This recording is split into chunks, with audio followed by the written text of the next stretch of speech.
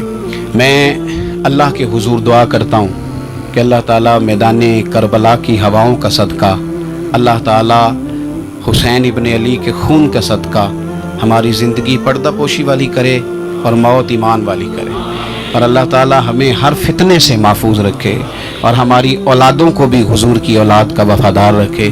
آخر دعوانا الحمدللہ۔